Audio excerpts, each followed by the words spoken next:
Another guide brought to you by CJ Solutions. That's www.cjsolutions.info. Thanks for watching. This video is a guide only. The content is intended to be used for informational and entertainment purposes only. You are using the video direction and its contents at your own risk. cjsolutions.info makes no representations, warranties or conditions of any kind, express or implied. You are performing these steps at your own risk. What we're going to do today is change a standard plug. First, let's open the plug by unscrewing the screw in the centre of the 3 prongs. This screw normally does not come completely out, but don't worry if it does. Now the back of the plug should come off very easily. Next, remove the 2 bottom screws from the outside of the plug. These are normally quite firm, so you'll need to apply some pressure. This is what holds your cable tight so the wire does not come out. Remove 1 screw completely and the second one you can leave in as long as it's loosened enough that you can move the clamp inside away from the cable.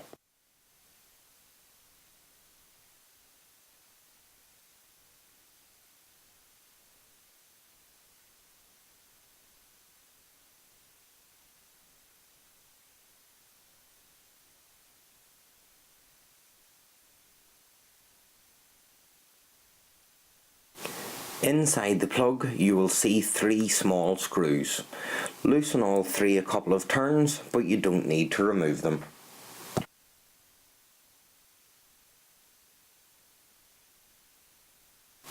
Your power cable will now come out easily with a wee wiggle. That's your old plug now removed from your cabling. Set it to the side and get your new plug ready by opening it up and loosening the internal screws, just like we've done with the old plug.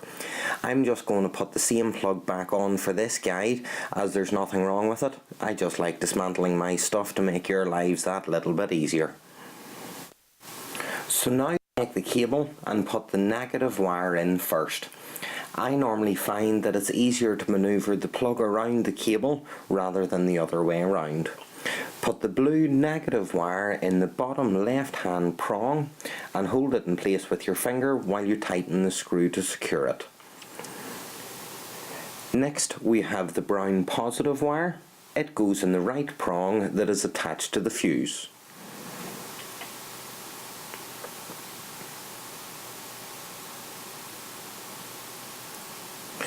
And finally the earth wire.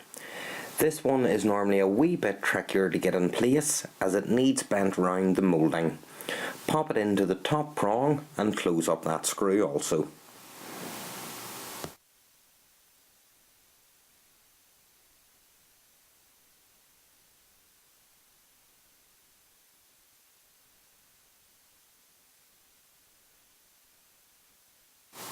That's all your wires now securely held in place, so let's put the plug back together again.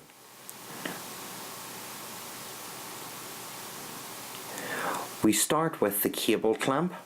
Position it correctly and hold it in place while you get the 2 outer bottom screws in place and tighten them up. Again, this will take a little bit of pressure.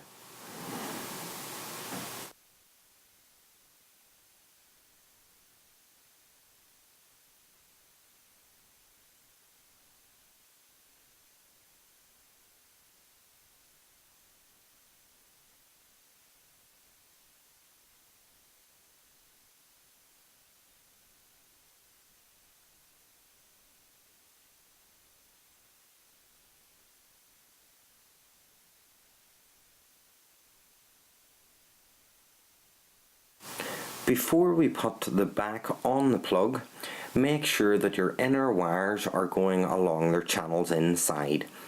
If they're over the moulding, the back will not fit on flush. Put the back on the plug and tighten up the central screw. And there we have it folks, 1 plug replaced safely and easily.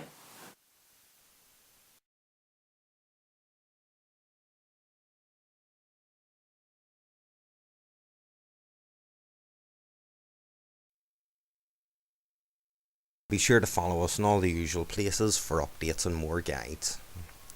Thanks for watching, folks, and keep smiling.